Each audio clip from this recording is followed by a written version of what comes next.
primeramente, por cuestión de tiempo, luego ya a partir del lunes comenzaremos ya en un tema específico. Y es bueno que se lean el tema para el lunes anemia ferropénica para que aprovechemos el tiempo y si tiene duda la aclaramos. En relación, bueno, el objetivo de esta clase de hoy pues conocer el concepto de anemia y los valores mínimos de hemoglobina según edad y sexo, identificar los diferentes tipos de anemia, o sea, la clasificación de las anemias, la clasificación morfológica y etiológica, y analizar pues, los mecanismos de adaptación con que contamos para defendernos ante una posible anemia. Ya para comenzar, tenemos que primero definir lo que es anemia, y ustedes ya han visto pacientes que han estado en fisiología en esa materia previa. Esas carreras previas le han hablado de lo que es anemia. ¿Qué es anemia? ¿Quién me puede decir lo que es una anemia? Es el déficit o la disminución de glóbulos rojos o hemoglobina en sangre. ¿Qué otra cosa? Déficit de Déficit o disminución de glóbulos rojos o hemoglobina en sangre. ¿Qué otro?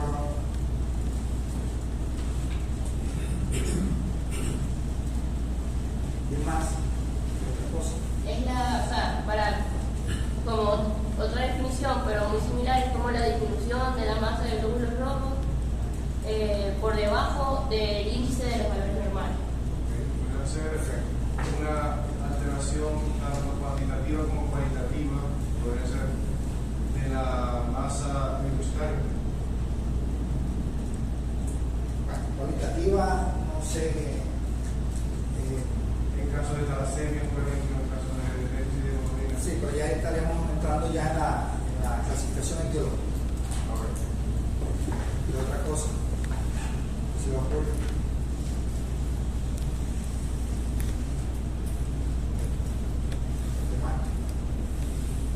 El déficit del transporte de oxígeno. Ok, también. Bien. ¿Qué otra cosa? No me has dicho algo importante. Es importante considerar la edad y el sexo. ¿Para hablar de mí? Sí. ¿Por qué? Valores distintos, puntos de corte para considerar un individuo con anemia, si es hombre, si es mujer, ¿qué más? Si es niño o es adulto, y otra cosa podríamos incluir ahí para dar un concepto completo de la anemia. Que cada uno ha dicho verdades, pero todavía nos falta algunas cositas. Bueno, más o menos, la anemia, como lo han dicho ustedes, es la reducción de los valores de los glóbulos rojos, la cifra de glóbulos rojos, de la hemoglobina y hematocrito, por supuesto, están íntimamente relacionados, por debajo de los valores normales establecidos para una determinada edad. Entonces, tenemos que considerar que la hemoglobina en niños no es igual a la hemoglobina de adulto. Sexo no es igual, valores establecidos para las mujeres y para los hombres. Condición fisiológica. ¿Qué quiere decir esto? Para una determinada condición fisiológica. Si el paciente tiene alguna enfermedad de base o está en algún estado. Dice condición fisiológica. Sexo. Embarazo. Que algunos dicen que el embarazo es patológico, pero las embarazadas tienen valores distintos a las mujeres embarazadas. Y actitud sobre el nivel de tiempo. ¿Por qué? Es igual, cada ciudad, cada región establece unos valores de referencia en cuanto a la actitud sobre el nivel de tiempo. O sea, es igual que yo en Maracaibo tenga 13 hemoglobina y viviese, por ejemplo, en La Paz, Bolivia, 1700 metros. ¿Qué me pasaría allá en Ufa? ¿Qué se traduce eso? Oye, eso que transporte de oxígeno. Entonces caeríamos en una deficiencia de transporte de oxígeno. Y y estaríamos hablando de anemia. Entonces, para ello, debido a que a grandes altitudes es menor la cantidad de oxígeno ambiental, entonces necesitamos un volumen más alto. Para lo que para nosotros puede ser una hemoglobina normal de 13, para una ciudad como La Paz o Mérida o otras ciudades de grandes alturas, no sería lo correcto. Tendríamos unos límites superiores.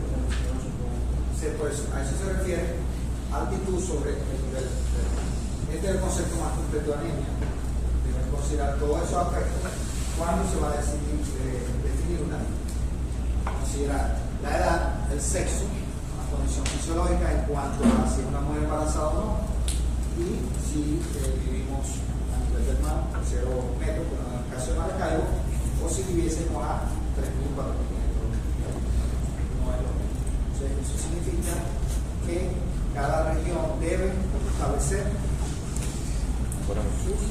sus parámetros. valores de referencia. O sea, nosotros no podemos seguir guiando por los valores establecidos por la Organización Mundial de Salud. Porque normalmente ¿de dónde viene esa cifra? Que publica casi siempre son Estadísticas, estudios, investigaciones. la población. ¿Qué población? ¿Quiénes son los que publican? En cuanto a países. Los países ¿Quiénes son el desarrollados. grueso de las publicaciones donde viven? Reino Unido. Países desarrollados. ¿Qué tienen en común esos países? Países desarrollados. Entonces, posiblemente los valores que establece la Organización Mundial de Salud son resultados sesgados. Sesgados porque no incluyen los resultados de los estudios de países subdesarrollados o no se hacen. Porque para nadie es un secreto que los latinoamericanos no nos acostumbramos a publicar. Entonces no tenemos esa fuerza de ser puro a nivel de todo el mundo, a nivel mundial, de publicar científico. Entonces tenemos unos valores que pueden estar cercados porque vienen de unos resultados que vienen de una población que tiene ciertos criterios, ciertos parámetros. La alimentación es distinta en un país desarrollado a un país subdesarrollado. Por ahí podemos compartir, podría estar influenciando. Entonces, esos resultados pues provienen de estudios de ciertos países. Estos organismos como la OMS o la OPS casi siempre tienen boletines, agregan boletines de países subdesarrollados. Pero casi siempre los valores establecen basados en este tipo de población. Y desde el punto de vista funcional, que lo mencionamos por allá, la anemia pues lleva implícita una incapacidad del organismo para utilizar el oxígeno que requiere. Y eso es debido a que como hay poca hemoglobina, no hay el aporte adecuado a los tejidos y eso conlleva pues a un hipóxia tisular. ¿Cuál es la principal función de la hemoglobina? Transportar oxígeno. Transportar el oxígeno. El oxígeno solamente se transporta la hemoglobina.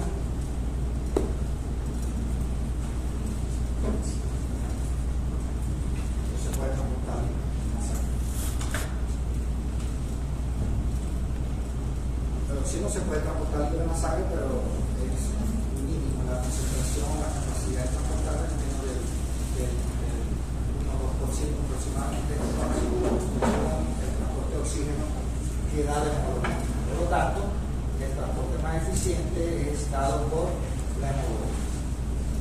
Entonces, la incapacidad de esa masa de eritrocitos para aportar el suficiente oxígeno que requieren los tejidos es el concepto funcional de la hemoglobina. Como lo dijeron por aquí en este caso. La hemoglobina la expresamos en gramos por decilitro o 13 gramos por litro. Pero bueno, van a ver principalmente en las publicaciones científicas que internacionalmente se expresa como gramos por litro.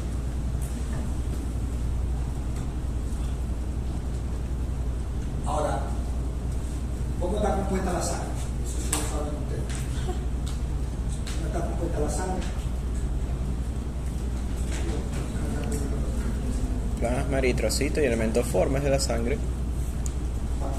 ¿Cómo se llama la parte líquida de la sangre? Plasma. Y el suero.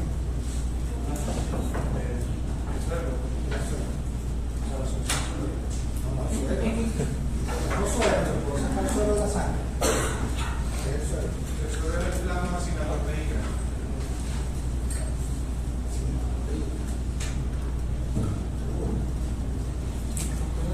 Cuando yo hago pido suero, o sea, las proteínas yo las mido suero. ¿Qué es lo que yo no mido el suero?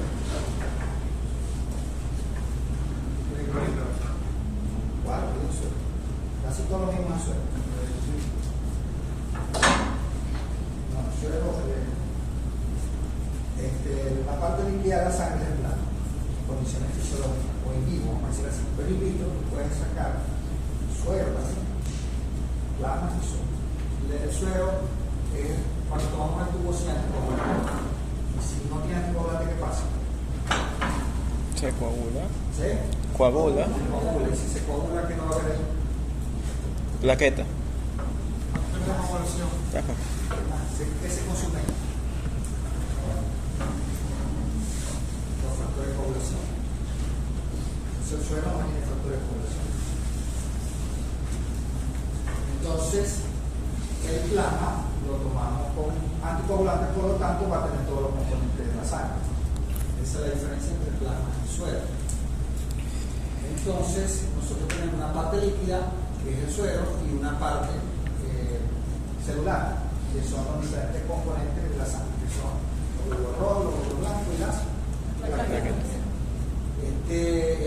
Más o menos la proporción es 55% de la sangre plasma y el resto, por supuesto, es el paquete de los glóbulos rojos, de leucocitos y de plaquetas. Aproximadamente del 45% del paquete celular, piensa aquí el 55% es plasma, el 45% son los elementos formes de la sangre, incluye leucocitos, plaquetas y glóbulos rojos. Y de este 45%, el más del 99% está dado por los glóbulos rojos. La relación del glóbulo rojo con el resto de la sangre, así con el plasma, es lo que conocemos como hematocrito. Entonces, el hematocrito está dado básicamente por la masa de glóbulo rojo en relación al resto de la sangre. Entonces, aquí tenemos una definición de lo que es el hematocrito.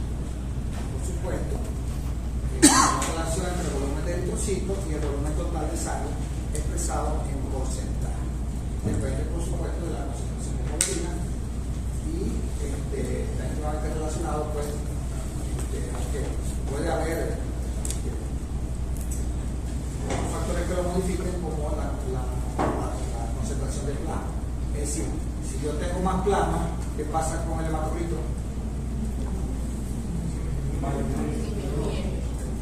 Y viceversa, si disminuye el plasma, aumenta el hematocrito, porque es una relación. Se mide en porcentaje de 4 millones y algo de glóbulos rojos. En hombres, aquí está el promedio, y será entre 15, tipos que son valores referenciales que vienen principalmente de países desarrollados, y las mujeres alrededor de 13,8. Esta es la media, o el promedio. Y con su respectivo hematocrito. 45, que es el hematocrito del hombre, y 40 del hombre. Ahora bien, tenemos que conocer entonces cuál es el valor mínimo de hemoglobina para decir, bueno, este paciente no requiere el valor de hemoglobina, el corte, para decir que está normal. Entonces, por debajo, ¿cuál es ese corte? Entonces, nosotros estamos valores más o menos que se adaptan un poquito más a nuestra realidad y aceptamos que un hombre tenga 13, debajo de 13 ya lo consideramos anémico, en el caso de las mujeres 12. Los recién nacidos es variable, pero recuerden que ellos nacen con una gran cantidad de lo que hemoglobina y luego reciben progresivamente las primeras horas, los primeros días nacidos, y debe tener unos 13,9. En niños menores de 2 años eso varía, pero entre 9 y 10,5, Por lo tanto, no podemos esperar que un niño preescolar tenga una hemoglobina del adulto. Tenemos que tomar en cuenta eso, porque se cometemos el error de un niño con 10 quiere decir que está dentro de su valor esperado. Preescolar de 10.5 a 11.5 en línea general, ya a la hora se alcanza el adulto y la embarazada, 11 hemoglobinas en el primer y tercer trimestre y 10,5 en el segundo trimestre. Cuando veamos que se va a ver que en este trimestre hay un aumento importante del volumen plasmático. Entonces, no pierde masa en un borrón, sino que se altera la proporción. Por eso hay una anemia relativa. No perdemos masa en el borrón, sino que está ahí mismo circulando, pero hay más plasma. Esta tablita ustedes la pueden buscar, más o menos la pueden consultar cada vez que tengan un caso. Fíjense que esta es la media de la hemoglobina y estas son dos desviaciones estándar, o sea, por supuesto hacia abajo, para considerar la media. Nacimiento 3,65, aquí está la media, de 1 a 3 días va modificándose. Fíjense que a los 2 meses es cuando los niños tienen la menor cantidad de hemoglobina. Puede ser hasta más, hasta 9, y no requiere tratamiento porque eso es curva natural. Y un niño de 2 meses que tenga 9 gramos de hemoglobina le quieren poner hierro, talento, no, está normal. Hay que esperar que a medida que vaya creciendo va a ir aumentando presión. De 3 a 6 meses el valor de 9,5, ya en lactantes, en preescolares, lactantes mayores, 10,5. Preescolares, fíjense, 11.5, más o menos hay algunas curvas, algunas guías que el preescolar lo considera 10,5. El escolar sí tiene que tener 11,5 y luego viene ya la mujer y el varón, ya algo. Y aquí está el número de Matías también, la media. Entonces fíjense que para interpretar la anemia ustedes tienen que saber la edad del paciente. Nos pregunta la edad y el sexo. ¿Qué pasa? Viene un paciente, ¿qué edad tiene? ¿Qué sexo es? Si no, no podemos llegar a un diagnóstico certero.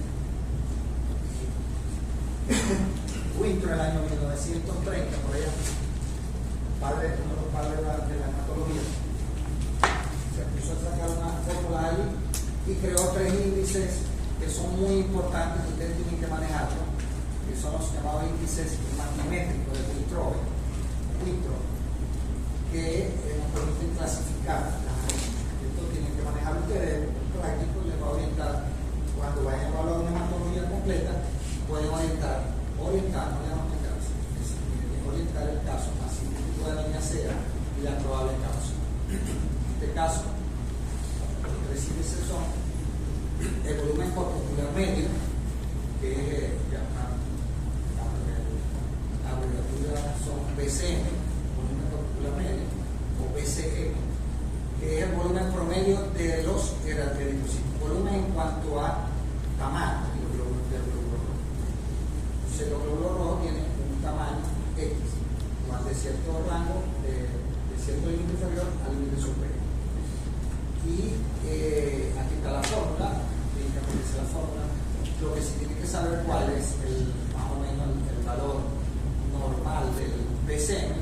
Como el volumen se mide en femtolitros y es de aproximadamente 78 a 90 litros. Entonces, esto nos dice el tamaño del glóbulo rojo. La hemoglobina corpuscular media, es el promedio del peso de la hemoglobina por cada eritrocito. Ya estamos hablando de peso, no de volumen, sino de peso. Y como es peso, lo medimos en picogramos. Aquí está la fórmula y tenemos que saber que la HCM, y no es hospitalización, cirugía y maternidad, es 27 a 32 litros. Esto es importante, esto tienen que saberse. Le va a ayudar mucho a la práctica clínica. Teniendo pacientes en hospitales le va a ayudar mucho eso. Y finalmente tenemos la concentración de hemoglobina corpuscular media, que es el promedio de la concentración de hemoglobina por la masa de glóbulos rojos. Es decir, aquí hablamos de peso y aquí hablamos de concentración. Entonces, podemos, si no 100 hablamos de porcentaje, porque estamos hablando de concentración, lo pueden ver expresado como 32 a 36% de lo normal, o lo pueden ver expresado en gramos por decilitro. Entonces, las dos formas lo pueden ver expresado. O lo ven de 32 a 36 gramos por decilitro, o el equipo le puede reportar porcentaje, pero es lo mismo, para que no vayan a enredarse. Pero con concentración, a mí me gusta más reportarlo en porcentaje. Una concentración de la hemoglobina en relación a la masa de hemoglobina. Entonces, estos tres índices matimétricos se los tienen que aprender: BCM, HCM y CHCM. ¿Por qué? Porque nos permite clasificar las anemias morfológicamente. Aquí tenemos, según el BCM, Volumen corpuscular medio. que nos da el tamaño del glóbulo. Y si está dentro de lo normal, hablamos de anemia normocítica. Si está por encima del valor normal, hablamos de macrocítica. Y si está por debajo del valor normal, hablamos de microcítica. Si yo puedo tener una anemia microcítica, con el BCM ya orientar la función de causa. La anemia microcítica más común es la anemia ferropénica. Ya con un aparato yo podría más o menos orientar el caso. Anemia tipo microcítica. Según la concentración de la corpúscula media, que es el que usamos más en la práctica, y la hemoglobina corpúscula media, esto nos da es la coloración del glóbulo. ¿Por qué? Porque están midiendo la cantidad de hemoglobina. Lo que determina el color del glóbulo rojo es la cantidad de hemoglobina que tiene. La hemoglobina tiene más pálido que el glóbulo. Esto desde el punto de vista de microscopía de luz, me refiero. Nosotros en un microscopio vemos si el glóbulo está pálido o no está pálido. Entre menos pálido, pero entre más pálido tiene menos hemoglobina. Entonces el tipo de clasificado en anemia, si el HCM y CHCM está normal, aquí es la anemia normocrómica. Si está por debajo de los valores, hipocrómica, y esta es la anemia más frecuente en el mundo, que es la anemia por deficiencia de hierro. La anemia por deficiencia de hierro es microcítica e hipocrómica. Ya con esos valores, ya yo puedo evitar un caso. Simplemente con una lista, yo digo, el paciente tiene, y concatenándolo con las manifestaciones clínicas, yo puedo decir, aseguro que este paciente tiene una enfermedad. Entonces, si el paciente le veo esos valores, tiene una hemoglobina de 9, y es microcítica, macrocítica, y me dice que come hielo, es una anemia ferropénica. Ya, la anemia, si está dentro de los valores normales, tenemos la anemia hipocrómica, si está por debajo, la anemia hemoglobina pálido, decimos que es una anemia hipocrómica, y por conceptos, si tomamos en cuenta esto, hablaríamos de anemia hipercrómica cuando el BCM y el HCM, y CHCM están por encima de los valores normales. Sin embargo, la única, el valor que vamos usando, CHCM, por definición, considerando los índices matemáticos, podemos tener anemia hipercrómica, pero en teoría en la práctica no hablamos de anemia hipercrómica porque el glóbulo no puede contener más hemoglobina de la que tiene, porque ya es una proporción. La hemoglobina tiene un límite de cantidad de glóbulo. ¿Qué es lo que pasa? Que cuando el CHCM da más de 36, lo que está pasando es que el continente disminuye. El glóbulo rojo se hace más pequeño. Entonces, ¿qué es lo que se observa allí? Como si hubiese un aumento de la hemoglobina, pero no está ocurriendo, sino que el glóbulo rojo se ha hecho pequeño. Como en el caso de la ferocitosis hereditaria, el glóbulo rojo pequeñito y lo ven todo coloreado, pero no tiene más hemoglobina. Es una relación. Entonces, el concepto de la anemia hipercrómica nosotros no lo usamos, pero lo van a conseguir por la literatura, porque por definición, a través de todo el índice podemos hablar de ella, pero en la práctica no lo usamos. Aquí vemos pues la anomalía, otra clasificación, además de esta que vemos por los índices matrimétricos, tenemos pues las anomalías morfológicas, que eso ya les compete al hematólogo, vemos en un frotis de sangre, y aquí vemos pues muchas alteraciones morfológicas, como va a tener ejemplo, podemos ver la misocitosis, y alteraciones del tamaño, vemos glóbulos chiquitos, pequeños, medianos, grandes, etcétera, puiquilocitosis, alteraciones de la forma, nefrocitosis, orocitosis, bueno, todas estas son alteraciones. Drepanocitos son los glóbulos rojos de la línea falciforme. Estos son eritrocitos, eritrocitosis, aquí vemos hipocromía importante, con microcitosis de glóbulo rojo, pálido, pálido chiquitico, es una línea realmente ferropénica, un glóbulo rojo grande, etcétera. Aquí hay quitocitos, fragmentos de los glóbulos rojos, etcétera, etcétera. Solo no avancé con eso porque no es el tipo de esta. Pero fíjense que aquí, esto es lo que ven ustedes, el examen, el primer examen que piden ustedes en una emergencia es una hematología completa, no lo saben todos. Es el examen más pedido por todo el mundo. El paciente me duele el dedo, así como se ve. ¿Qué van a buscar ahí? Entonces, si no saben lo que van a buscar, ¿para qué la van a buscar? De manera que aquí tenemos un reporte más básico de los años de la pera, que eran los equipos de tres componentes, todavía existen en Venezuela, en otros países ya se murió. Se llama tres componentes porque cuando procesa la sangre lo divide en tres los glóbulos blancos. Glóbulos blancos de gran tamaño, que son los granulocitos, los glóbulos blancos de pequeño tamaño, que son los linfocitos, y hay un grupo de células que están intermedias. Ahí caen los eosinófilos, los basófilos, etc., que son los intermedios, que son estos que están aquí, en inglés, intermedios. ¿Okay? Entonces, por eso se llama de tres componentes. Cuando ustedes vean un aparato que el reporte está así, ya ustedes dicen, es un tipo de tres componentes. Afocan cualquiera. Entonces, fíjense que reporta la cantidad de glóbulos rojos, 4 millones. ¿Cuánto tiene de glóbulos rojos? 4.300.000. Recuerden que esto lo da en millones, en mayúsculas en millones. Hemoglobina 10,6, ¿está? Supongamos que es una mujer. ¿Qué tiene? Tiene anemia, ¿verdad? Dijimos que la mujer tiene que tener mínimo 12. El hematocrit 34, guarda relación con anemia, por supuesto, hay una correlación directa. TCM, ¿cuánto tiene?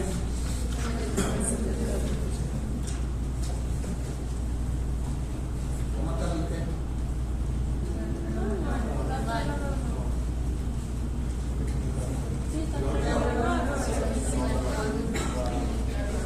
Ahí más o menos. Está en el borde, la está tirando hacia lo bajo. Otra cosa, aquí lo que pasa es que no hay, que dice aquí el low, abajo. Entonces ustedes se fijan, los equipos traen su valor de referencia. Para este equipo, este valor está abajo. Entonces, da microcito, ¿cierto? PC.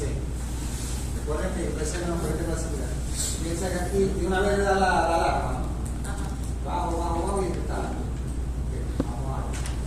La concentración hoy está baja y la hemoglobina corporal media baja. Entonces una anemia de tipo hipocrómica, la plaqueta está normal, la plaqueta mínima es 359.000 plaquetas.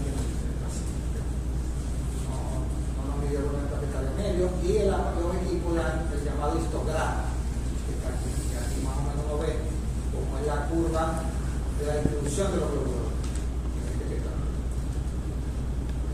pasa es que para meter recuento tenemos una clase, un taller especial para la interpretación de la hematología. Y aquí está el histograma de plaqueta y el histograma de los glóbulos. Aquí nos interesa para los efectos de la clase que aquí podemos decirle que esta paciente tiene una anemia tipo microcítica hipocrómica. Tenemos que buscar la causa. La causa más probable que sea ferropénica, porque es la más frecuente en el mundo. Es un equipo más moderno de 5 componentes, en el cual ya es capaz de diferenciar linfocitos, monocitos, de la célula, son citómetros de flujo que determinan de acuerdo al tamaño y de acuerdo al número de glóbulos, determinan todo esto parámetros y determinar a linfocitos celular pequeña, monocitos, eosinófilos, basófilos, inclusive puede dar hasta células inmaduras como blastos. Esto es un equipo de 5 lo más moderno. Fíjense que aquí tienen cómo están los glóbulos rojos. ¿Cuánto tienen los glóbulos rojos? 1.760.000. Si es un hombre o una mujer, ¿cómo está? Ya podemos pensando que la médula no está funcionando si tenga de glóbulos rojos. No podía orientar temporalmente. Hay una producción baja de glóbulos rojos. La hemoglobina está baja. Hay anemia. Más BCM anormal. El HCM, ¿cómo está? El MSH Está como en el borde inferior. no, 27 a 32. Normal. Y la concentración de 32 a 30. Entonces, una anemia de qué tipo? Anemia cítica. Y esto que ustedes ven aquí, que se llama RW, en español lo van a conseguir como ADE, como lo reportó. Así aquí, RW, se lo mencionar, que es el ancho de distribución del glóbulo rojo. ADE, ancho de distribución del glóbulo. Eso significa que cómo se dispersa el glóbulo rojo en cuanto al promedio se refiere. Entonces, entre más ancho sea esa dispersión, esto que está aquí, el porcentaje sea mayor, significa que va a haber más glóbulos rojos de tamaño que van de lo pequeño a lo grande. Es mayor la dispersión del tamaño. ¿Sí? Esto es lo que conocemos con nosotros como anisocitosis. Si el RW o la ADE en español está normal, aquí 41.8. Normalmente el aparato real fíjense que aquí hace la llamada que está elevado. Entonces esta anemia es hipocrómica microcítica y con anisocitosis. Yo ahí agrego un concepto más todavía porque las anemias ferroténicas cursan con anisocitosis. O sea, ahí apoyo más el. Ya con este examen yo puedo decir que probablemente esta paciente tenga una anemia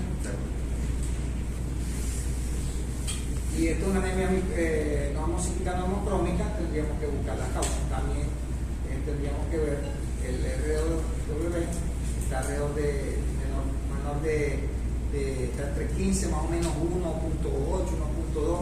Tendríamos que ver si este valor está alterado, pero yo supongo que sí. ¿Por qué? Porque yo asumo que este valor está alterado para el equipo. Está subrayado. Se está señalando los valores que están alterados. Ustedes tienen que buscar la información. Los equipos dan mucha información, lo que pasa es que no sabemos buscarla. Entonces tiene anisocitosis. Es una anemia de tipo ARE negativa, probablemente porque tiene poca producción de glóbulos rojos, eso lo vamos a ver poco después. Una anemia no homocítica, no homocrómica con anisocitosis. Vamos a buscarla acá. Esto es una leucemia. No sé si se han dado cuenta que tiene 4 blancos. 227 mil.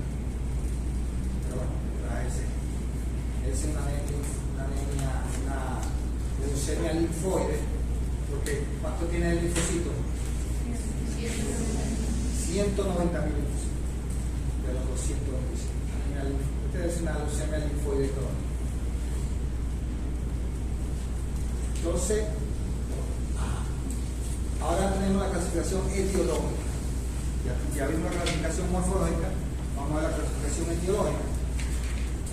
Nosotros podemos tener un defecto en la producción a nivel de la médula ósea. Recuerden que todos los elementos formes de la sangre se generan por un proceso que se llama todos los elementos, no solamente los glóbulos rojos, se llama hematopoiesis. La hematopoiesis, claro, cuando el glóbulo rojo es hematopoiesis. Si es plaqueta, tomopoiesis, y si es glóbulo blanco, por supuesto, la leucopoiesis.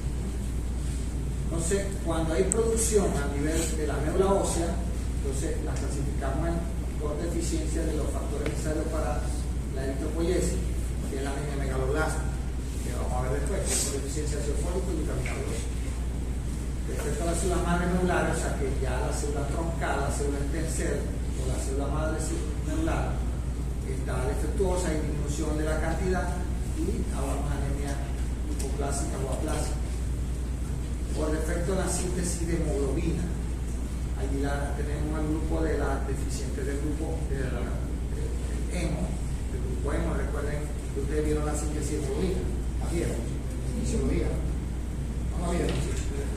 La hemoglobina está formada por el grupo hemo y 4 cadenas de hemoglobina, 4 cadenas polipeptídicas, 2 cadenas alfa, 2 beta, que cada una tiene un grupo hemo. Cada grupo hemo es capaz de transportar el hierro ferroso, que es capaz de unir la toma de oxígeno y transportar el oxígeno, que a la postre la principal función de la hemoglobina, el transporte de oxígeno. Entonces yo puedo tener, si estoy haciendo, se está produciendo una síntesis defectuosa de la hemoglobina, puede afectar el grupo hemo, que es el grupo de la anemia ferropénica, que no se sintetiza el hemo, porque ¿qué falta en la anemia ferropénica? Entonces no se va a sintetizar el hemo, por lo tanto no hay síntesis de globina. O puede afectar la síntesis de las cadenas de globina, que es el caso de las talasemia. Cualquiera de los dos componentes de la hemoglobina. En cuanto, eso por efecto de la médula, producción medular. Ahora vienen los defectos por destrucción de los glóbulos rojos, que son las llamadas anemias hemolíticas, que son muy importantes. Ahí tenemos las llamadas anemias congénitas, que se caracterizan por alteraciones de la estructura del glóbulo rojo, alteraciones de la membrana, más frecuente la eritrocitosis, alteraciones de las enzimas del grupo del ciclo de Edermeyer-Hoff, de la lipolicía anaeróbica.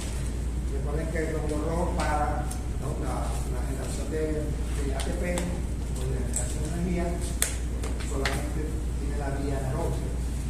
Puede utilizar la vía aeróbica porque no tiene.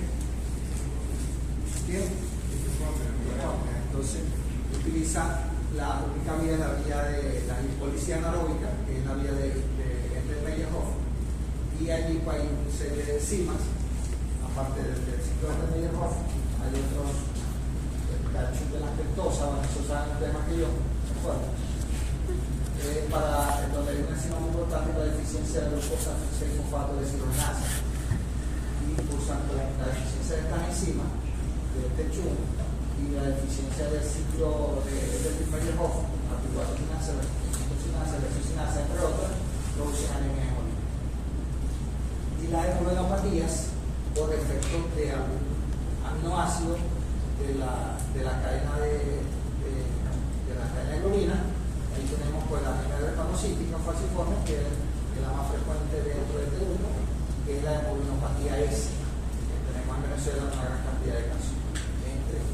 Estos son defectos intrínsecos, significa que son heredados, son hereditarios. Los defectos extrínsecos del glóbulo rojo, que por definición son adquiridas. Aquí tenemos la anemia hemolítica de origen inmunológico, allí tenemos la más importante, la hemolítica autoinmune, puede ser, o sea, por autoanticuerpos, puede ser idiopática, no se conoce la causa, o asociada a enfermedades del tejido conectivo como lupus, artritis, o cáncer, linfoma, leucemia, etc. Una gran cantidad de causas de anemia hemolítica de origen inmunológico, específicamente anemia hemolítica autoinmune, porque es producida por un autoanticuerpo. Nosotros tenemos autoanticuerpos, tenemos autoanticuerpos. Los anticuerpos son, ¿qué son los anticuerpos? Ya viene uno lo viejo, se dieron eso. ¿Y qué es un autoanticuerpo? Un autoanticuerpo es un anticuerpo que está líquido contra antígeno del propio organismo. O sea, yo produzco un anticuerpo que va a atacar un antígeno mío, se llama autoanticuerpo. Y un haloanticuerpo es cuando yo poseo un anticuerpo que va dirigido contra antígenos que no son propios, sino de otra persona, que es de la misma especie. No puedo tener un haloanticuerpo dirigido contra un antígeno perro, sino de la misma especie. Un haloanticuerpo lo vemos, por ejemplo, en la mujer embarazada, cuando tienen un niño RH positivo y ya son RH negativo. Son anticuerpos. Ella forma un anticuerpo contra un antígeno que no es de ella, sino es del bebé. En algún momento hubo contacto de la sangre de ella con el bebé, formó el anticuerpo, pero el anticuerpo no la va a atacar a ella, porque no está el antígeno en ella, sino el antígeno está en otro individuo. Se llama aloanticuerpo. La enfermedad bronquial nacido y las reacciones transfusionales son mediadas por este mecanismo de aloanticuerpo. Autoanticuerpos son anticuerpos dirigidos contra antígenos propios y aloanticuerpos son anticuerpos dirigidos contra antígenos que no son de la misma especie. Aquí tenemos además de eso, de continuación de las anemia hemolíticas, la de origen no inmunológico, que ya el grupo de la inmunológica, que son inmunológicas, puede haber lesión mecánica de eritrocitos, como en el caso de la anemia hemolítica microangiopática, por formación de microtrombos en la circulación. Ahí tenemos la cultura de citopenia trombótica, citopenia hemolítico, etc. Una gran cantidad de monómeros con eso. HPN, la epidemia parasítica nocturna, prótesis cardíaca mecánica, ya hay constante destrucción del glóbulo rojo, esa válvula cardíaca mecánica, y la que el paciente con quemadura intensa. El prevenimos el crecimiento del vaso, que llamamos secuestro esplénico. El vaso almacena una gran cantidad de sangre y si crece más, almacena más sangre, capaz de almacenar un litro de sangre, y entonces lo que llamamos hiperesplenismo o secuestro esplénico. Puede causar anemia, trombocitopenia, etc. Infecciones como paludismo y la babesia, babesiosis, que produce restricción del glóbulo rojo, y los agentes químicos tóxicos como la intoxicación por plomo, cobre, níquel, arsénico y algunos medicamentos que pueden producir anemia hemolítica de origen inmunológico. Y en última instancia, el tercer grupo son anemias por pérdida excesiva de eritrocitos sintéticos, que son anemias por hemorragia.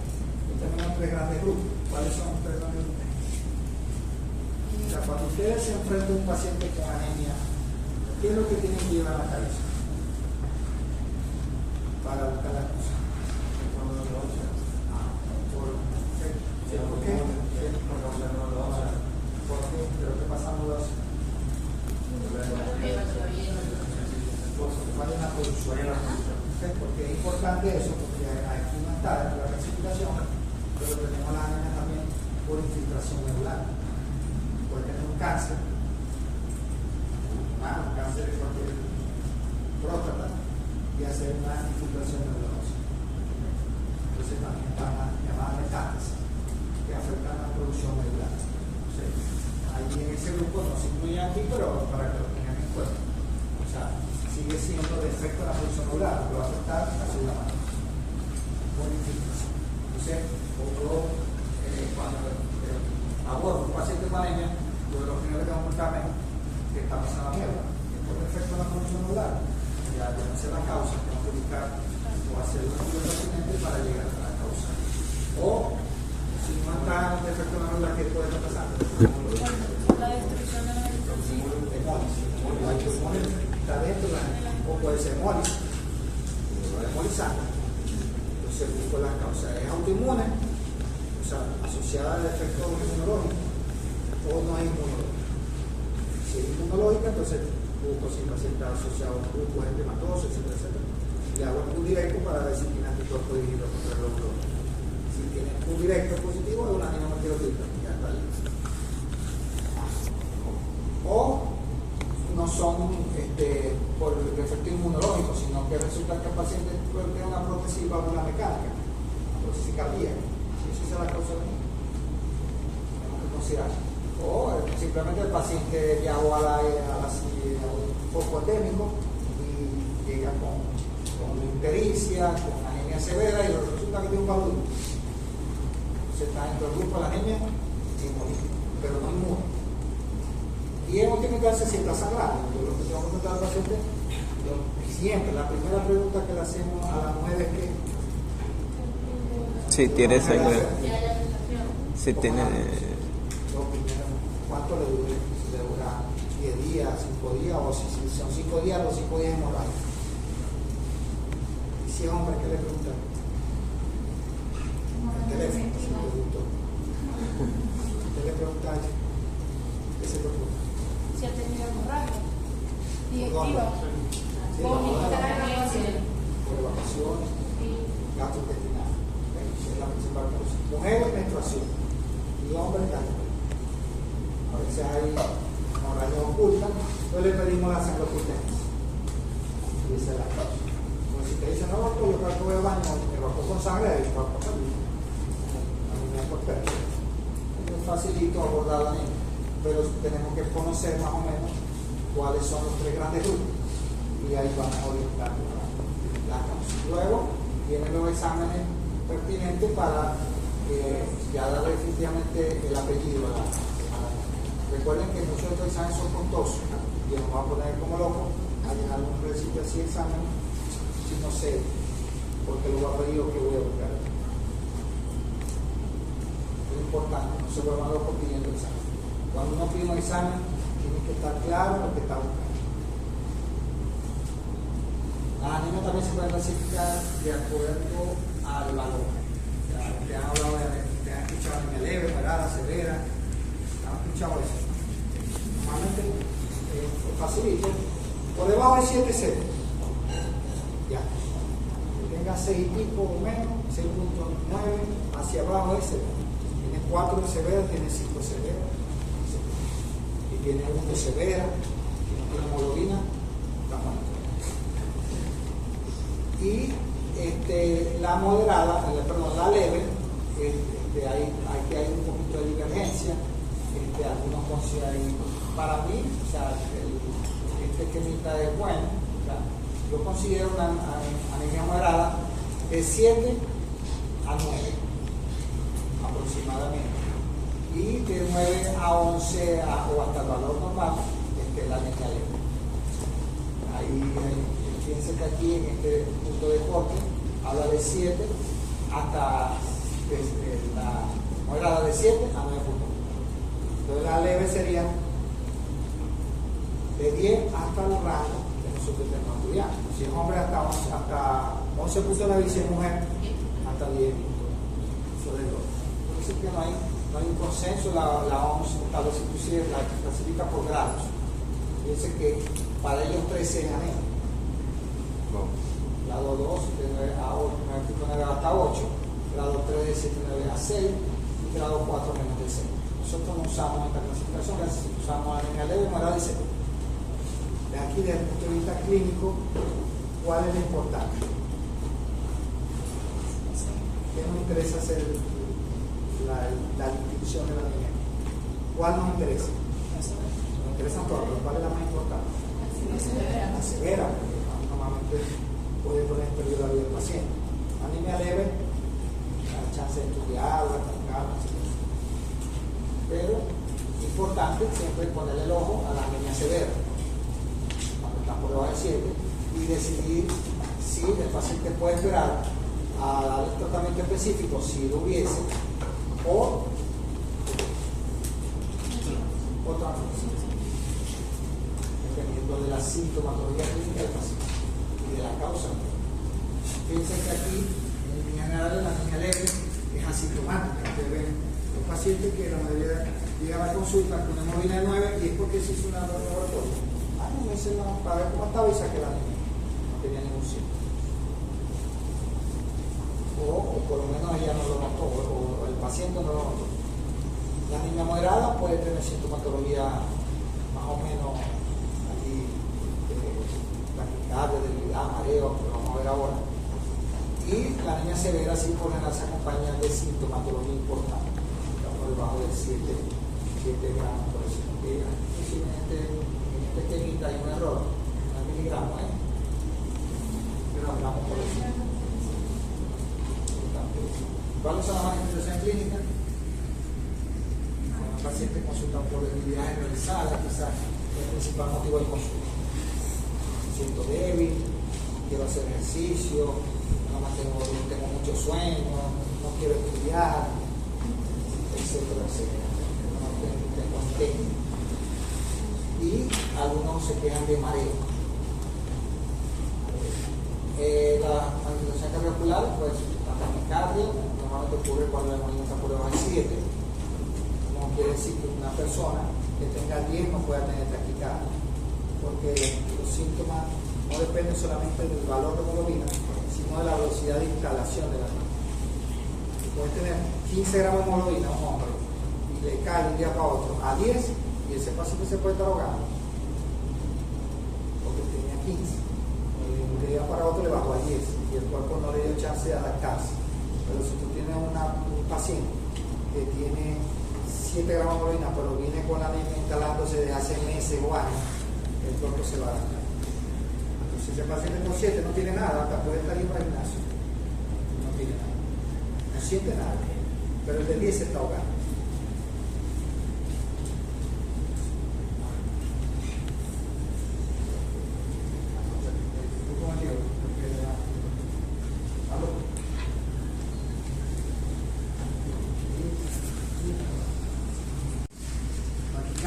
Taquipnea, eso ustedes más o menos deben haberlo visto, ¿verdad? En fisiología, algunos trastornos cardíacos, hipertensión, casos severos, no común. Los trastornos neuromusculares, cefalea, somnolencia, parestesia, alteración de la sensibilidad, hiperreflexia, hepaticidad y ataxia son lo vemos en deficiencia severa de vitamina B12, o sea, la anemia megalófila, pero por vitamina B12, parte importante de los nervios. Entonces aquí tenemos, cada anemia va a tener una sintomatología característica también. Aquí estamos hablando de síntomas en general. Gastrointestinales, coledoglositis, hipodexia, pica. La pica es un patognomónico de la anemia ferropénica. La pica es el deseo de comer algo que no es comestible, hierro, tierra, en el caso de los niños, se han visto casos de excremento, de pintura, o sea, algo que no sea comestible, es característico de la pica. Alteraciones del tránsito intestinal, etc. Esto es en línea general. Estos son ustedes a las 10 de la noche. Creo que todo. Ahorita también. La ictericia es característica de la anemia. Anemia hemolítica, que usa con ictericia. Hay también alteraciones del cabello, el cabello se vuelve débil y sin brillo, especialmente la anemia ferropénica. El cabello es débil y se cae con facilidad. Oinomiquia, que es la zona cavada, que es cavada, que la vemos también en la anemia ferropénica. Y la anemia falciforme puede haber úlceras crónicas, especialmente los miembros del feto. Esos son manifestaciones en línea general. Puede haber hematuria en caso de anemia falciforme, alteraciones de la función renal que llevan a proteinuria, disminución de la libido, importante. Y algunas metabólicas como la pérdida de peso, intolerancia al frío, muy común en las mujeres, especialmente las vemos que se vuelven intolerantes al frío, y en algunos casos puede haber hasta fiebre cuando hablamos de crisis de hemólisis, especialmente la anemia falciforme. Ahora, ¿cuáles son los mecanismos que tenemos para compensar la anemia? Ya usted lo vieron en fisiología, ¿se acuerdan? De la curva de disociación de hemoglobina. Si se desvía a la derecha, ¿qué pasa? Hay aumento de. O sea, liberamos mayor oxígeno. Disminuye la Asociación. Disminuye la afinidad. La hemoglobina por la oxígeno. así es, porque la afinidad por la Hemoglobina por la oxígeno. lo libera con más facilidad la tequila. Y si se desvía a la izquierda, Ahí aumenta la afinidad y disminuye la no libera con facilidad. Ese es el concepto de la curva de disociación de hemoglobina, que se desvía a la derecha, el efecto Bohr, como vemos aquí.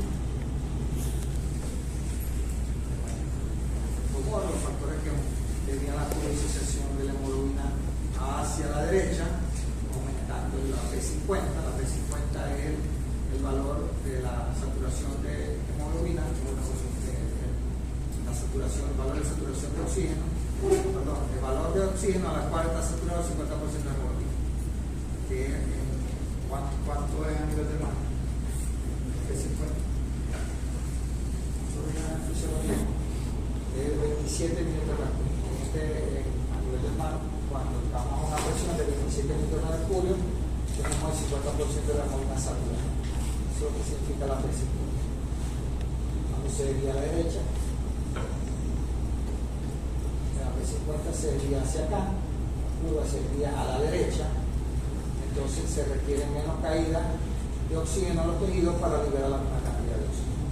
Eso es, tendríamos que hablar una clase de lo que es la curvosociación de la hemoglobina en términos de practicidad, o sea, para qué lo usamos. Okay. El otro mecanismo importante para aumentar la capacidad de liberación de oxígeno es el aumento de la síntesis del 2,3-fosfolicerol, metabolito intermediario de la vía glucolítica del ciclo de Ender-Mellez, que lo que hace es que disminuye la afinidad de la hemoglobina por oxígeno y permite que la libere más fácil, desviando la curva hacia la derecha. Esto lo produce el propio glóbulo rojo. Entonces, si el glóbulo rojo o hay necesidad de liberar el oxígeno, aumenta pues la producción, la síntesis del 2,3 y fosfolicerol. De esta manera se aumenta la capacidad de liberación del oxígeno. O sea, lo que me interesa es que el oxígeno sea entregado a los tejidos. Esa es la verdadera función. Porque no hacemos nada con que la hemoglobina circule oxigenada, pero no lo suelta. Entonces vamos a tener un paciente que se va a presentar como la cara, ¿cómo la veis? Cianótica. ¿Cómo lo veis? Muy rojo, porque tiene exceso de hemoglobina, pero no aumenta la producción de hemoglobina porque es un mecanismo, un círculo vicioso. No se entrega el oxígeno a los tejidos y ¿qué hace el organismo? Produce más hemoglobina. Lo veis rojo y tiene hemoglobina de 20, pero no la está soltando. El aumento de la capacidad de extracción del oxígeno de la hemoglobina por los tejidos. Normalmente los tejidos son capaces de traer condiciones normales, 25 a 30% del oxígeno que transporta la hemoglobina es extraído de los tejidos. La hemoglobina nunca suelta todos los átomos de oxígeno, nunca la va a soltar, siempre queda una porción oxigenada. Y los tejidos, pues, en ciertas circunstancias que lo ameriten, pueden aumentar la capacidad de extracción del oxígeno de la hemoglobina, hasta 50-60%, de no más. Entonces, si nos requerimos más oxígeno, la capacidad de extracción de los tejidos puede llegar a 50-60%, como lo hace el cerebro principalmente y el corazón. O sea, no tiene más capacidad de extracción. Porque son órganos vitales, entonces requieren mayor tasa de oxigenación. Hay órganos que se sacrifican por mantener la oxigenación adecuada en el cerebro y corazón. Aquí lo vemos. La redistribución del flujo sanguíneo. ¿Hacia dónde se va? Hacia el cerebro y el corazón. ¿Quiénes son los órganos más sacrificados? Las extremidades. Su circulación para enviar mayor circulación al cerebro. Las extremidades distales. ¿Vale? Las extremidades distales, los pies, las manos. De otra cosa. Pero ¿cómo lo ves en la práctica? ¿Cómo llega el paciente? Cianótico. Al contrario. El paciente dice, ay, doctor, me veo. ¿Por qué me veo? Me veo pálido. ¿Por qué me veo pálido? Porque la piel y se va hacia el cerebro. Por eso la palidez. Con la redistribución del flujo sanguíneo. Los órganos más sacrificados son la piel y los piernas. Aumento del gasto cardíaco. El corazón también compensa la deficiencia de oxigenación tisular, aumentando la frecuencia cardíaca, el volumen de inyección de volumen sanguíneo. Y a su vez, la misma anemia como tal disminuye la viscosidad sanguínea. Y si disminuye la viscosidad de la sangre, disminuye la resistencia periférica. Eso hace también que la sangre circule con más facilidad y permita pues mayor recambio de la hemoglobina. sí contribuye a la disminución de glucosamina y disminuye la resistencia periférica. El sistema respiratorio compensa con apnea y quizás el mecanismo más importante es el aumento de electropoiesis, pero está allí. Nosotros no podemos pretender que la hemoglobina de un día para otro de 10 salte a 13 gramos de hemoglobina, eso se tarda. Entonces, el más importante, el más eficiente, pero está allí. Y va a depender de la Función renal del paciente. del aumento de la eritropoyetina, que es la hormona que tiene la eritropoyesis, tardíamente, porque la eritropoyetina a nivel de la eritropoyesis actúa tardíamente. Las primeras de cambio actúan la citocina, la interleuquina pre, algunos factores de crecimiento, que estimula la producción de la eritropoyesis. La eritropoyetina en realidad actúa tardíamente, ya la más tardía de la eritropoyesis. Pero normalmente ocurre una eritropoyesis y luego la citocina, que van a encargarse de estimular la eritropoyesis. Pero recuerden, este es el mecanismo más importante, pero es tardío. Estos mecanismos en cambio son inmediatos, que es el aumento del ritmo cardíaco, el movimiento inmediato, y la distribución y la capacidad de expresión. Y esto pues para que vean cuando comienzan ya a desencadenarse los mecanismos de compensación. Fíjense que cuando ya tenemos la primera prueba de 10, ya a los 9,9 gramos por decilitro, ya comienza a guiarse la curva hacia la derecha. Entonces ese paciente, con 9 gramos de hemoglobina, puede ser que esté hasta por un maratón. No va a sentir la deficiencia de la hemoglobina. ¿Por qué? Porque está siendo compensado porque la curva se desplazó hacia la derecha. Y el oxígeno lo está liberando con más facilidad porque disminuyó la afinidad de la respiración. El paciente no va a la consulta porque está bien. No mejora haciendo su actividad diaria. O sea, hay desviación de la curva hacia la derecha. Y aumento del top 3 fosforicetos. Ocurre en la primera de cambio, entonces es inmediato, en las primeras horas. Todo es inmediato por el efecto de la. Fíjense que cuando la hormona está dentro del CD también aproximadamente comienzan a aparecer los otros mecanismos de compensación.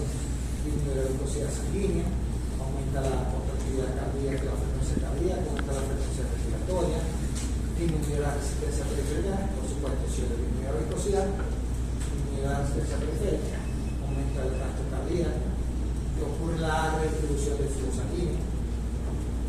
Entonces ya comienza a aparecer la palidez. Aumento de los triglicéridos, explosión continua, y comienza ya el mecanismo que es tardío, que es el aumento del electropoiesis. Entonces, si nosotros tenemos suficiente hierro, por ejemplo, en el organismo, para, si es una anemia ferropénica, podría el mismo organismo compensar la anemia. Pero eso en la práctica no se da. Una vez que el paciente cae en deficiencia de hierro, se instala la anemia y hay que colocar el sulfuro. Bueno, más o menos solo esto es lo que quería traer hoy. Ya la semana que viene véanse lo que es anemia ferropénica, que hablan rapidito, que es larga. Véanse lo que es el metabolismo al día. Y nos vemos en un momento. Así que